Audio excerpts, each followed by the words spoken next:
Hey guys, January has finally caught up with us. The job I had planned for today outside is not going to happen because it's a little bit frosty out there.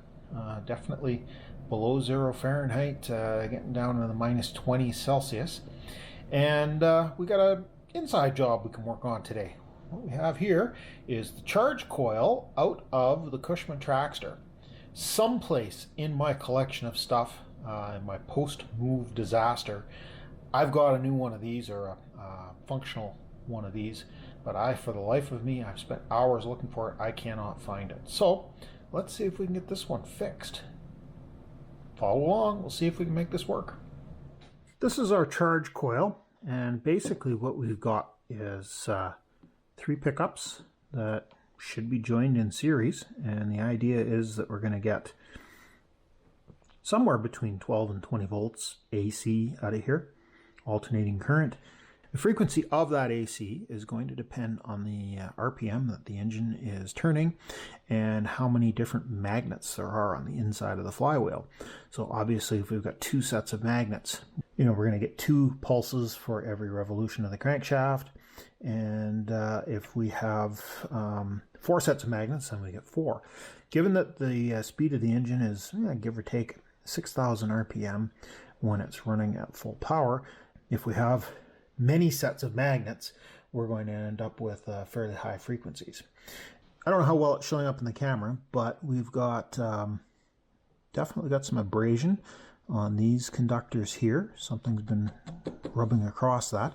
There's supposed to be some almost like first aid tape, or I think I got some hockey tape somewhere, so it would probably work well as an insulator to go across the front of that. And it's worn right through that. Here we can see we've got some physical damage. The coils are kind of displaced. They're not nice and neat like this. And then over here on this one, I don't know if we've got any damage on this coil or not.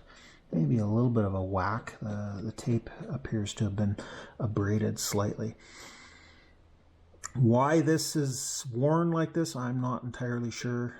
I do know there's a kind of a spark advance type cam or mechanism on the inside of that flywheel that is probably pretty close to this, and maybe this wasn't bolted down tight, or I don't know, but definitely we've had some wear and tear on these coils.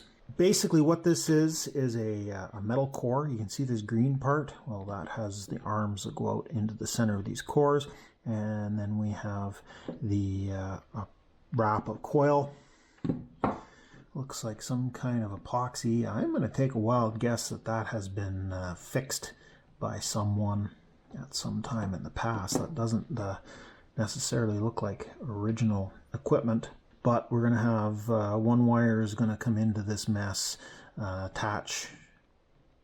Obviously the other end comes down to this end, and these green conductors that run in between are going to join the coils together. I'm not exactly sure how this circuit is laid out, but I'm guessing probably we've got the 3 coils in series. I guess the first step is let's put the meter on it and see. Hopefully you can read that. Let's put a meter across this in the ohm measurement. And what are we getting? It's bouncing around, but it's almost a dead short. That's not surprising. Basically all we're doing is measuring the resistance of the lengths of all of these wires. And basically 0 to 2 or 3 ohms is not an unusual resistance measurement in the wiring of a coil. Let me take a few minutes and see if I can expose some of that epoxy off the back, and we'll see if we can figure out how all this stuff is wired together.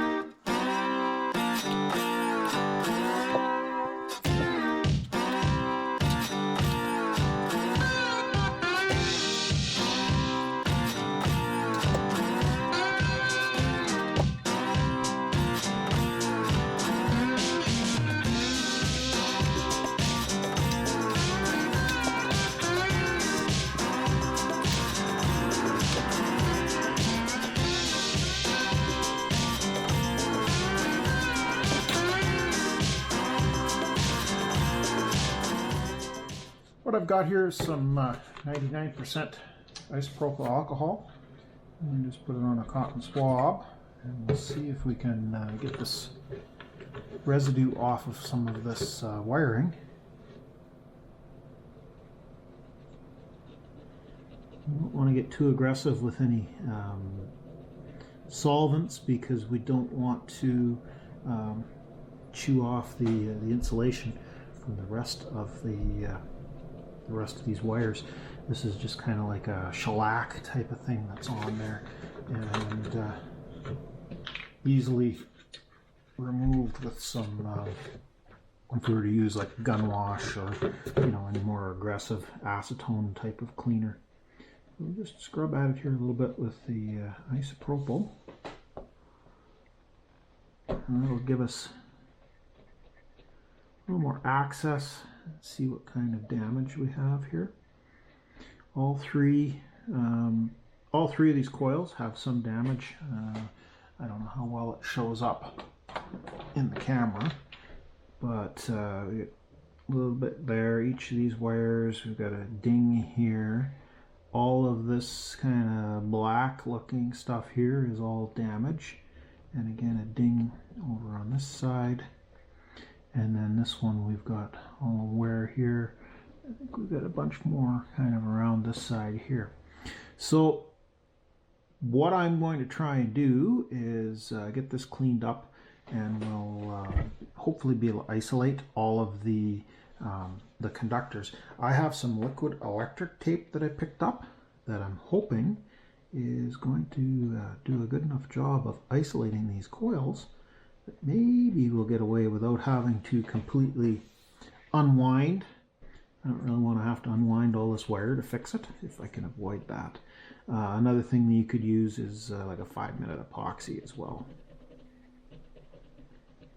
Scrub at this a little bit more. I'll bring you guys back when I get this cleanup job done, and we'll see if we can kind of quantify what we're dealing with. I've drawn out some pretty pictures here showing kind of what we've got going on with this charge coil. I've peeled this epoxy off the back side so we can see how the wires are all connected. And basically what we've got is, for lack of a better description, I'll use positive polarity and negative polarity, although this is AC, so that doesn't really apply. We'll explain that in a minute. But essentially you've got, we'll call this coil positively connected.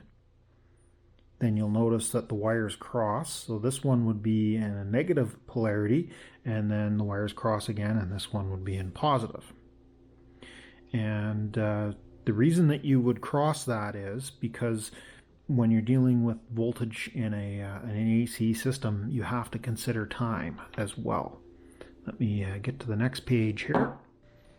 Here is our flywheel magnet. I've just drawn it as a bar magnet. You'll notice that we've got a north end and a south end, and while they're part of the same magnet, they've kind of got different effects. So here's our coil. Now I'm showing it as the coil moving, but in actual fact it's the magnet that moves, but it's the same effect. There's kind of a ball of magnetism around each end of this bar. As we approach with the coil, we pass through the lines of flux that are kind of around the end of this. That's going to give us our positive. When we reach the center point in the magnet, that would be essentially the center point here. And then as we continue by, the ball of magnetism that's going to be showing around this end of the bar magnet, we would get the opposite. Now, depending how things are wired up, this waveform could be reversed. It doesn't really matter. I'm just doing like a high-level description here. This, AC power and how this all works is basically a 3-credit college course. So, in my minute or two description here, we're not going to get too deep. So here's what we're trying to accomplish with this whole thing. This is the rectified pulse DC. This is what is going to be coming out of the voltage regulator that we installed in the last video. And so this is your positive going waveform that we just showed, and this is the negative, and using a diode rectifier circuit, it's actually going to fold those negative spikes so that they're positive going. Likewise, here is our positive, and then another negative that gets folded positive. And just the area underneath this curve and a bunch of math, and the DC voltage is going to end up being, give or take, about 0.63 of the peak value. And when you're looking at AC voltage on a voltmeter, that's actually what you're measuring, is they call it the RMS value, root mean square, which is kind of the area underneath the this curve.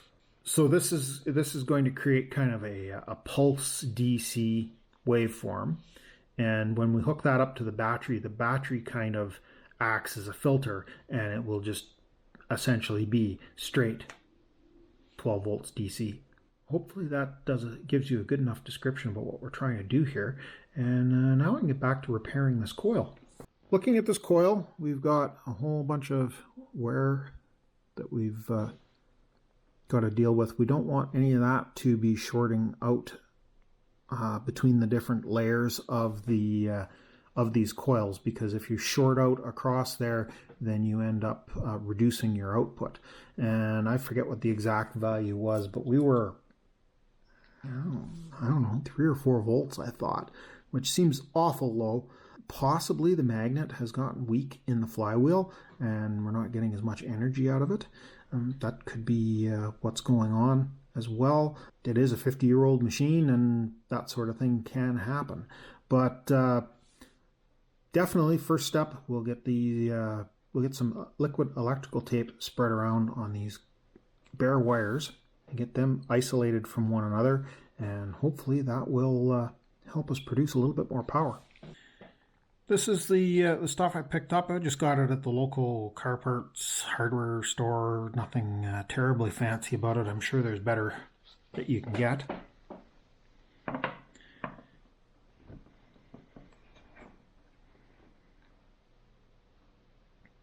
It definitely has some stink to it. You guys don't have smell-o-vision, fortunately. It's just a chemical smell, not a big deal. It tickles the nostrils. It's probably got some acetone or something in it that will evaporate off as it sets up.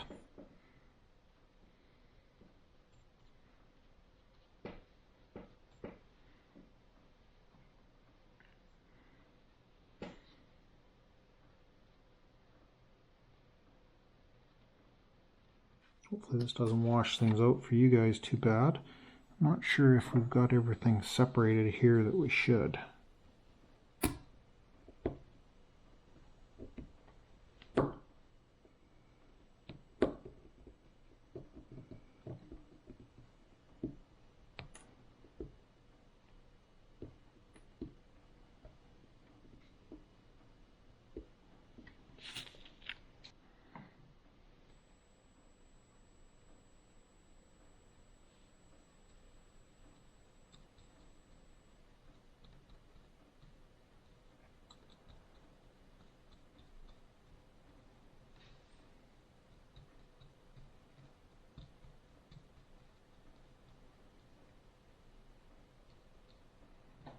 Well, I think that is got that side fairly well gooped up, and I'm going to let it dry as it sits for now. Then I'll bring you guys back once it's set up and we can goop up the backside. Catch you in a few minutes. So it's been, I don't know, an hour, and the liquid electrical tape seems to have set up quite nicely. Now we've got the backside here where we pulled off the epoxy, and we'll spread some more of this stuff around. Now I did a little bit of research online, reached out on Facebook. There's a forum for Cushman Tracksters, and I was talking to one of the guys there and said, hey, have you ever heard of flywheel magnets getting weak on these things? And he says, oh yeah, all the time.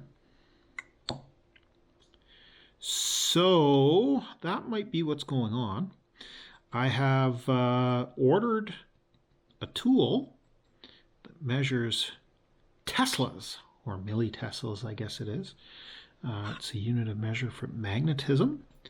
And so what it is supposed to do is tell me whether I've got weak magnets or whether I've got good and strong magnets. Possibly the reason that we didn't have enough AC power coming out of this coil is that the magnetic field on those flywheel magnets has just gotten to the point where it is no longer got the oomph that it needs. If that's the case, there is ways to fix it. But that's for another video. Here we go. I think we're ready for this to let this dry up, and then we can put it back in the machine. I think this is where we're going to end this one, though. Thanks a lot for stopping by. If you got this far, give me one of those thumb up things. And consider subscribing to Doug's Messy Garage. Maybe ring that bell icon so you get notified when I put more content out, which generally is every Sunday, sometimes on Wednesday. And we'll catch you guys in the next mess. Thanks for watching.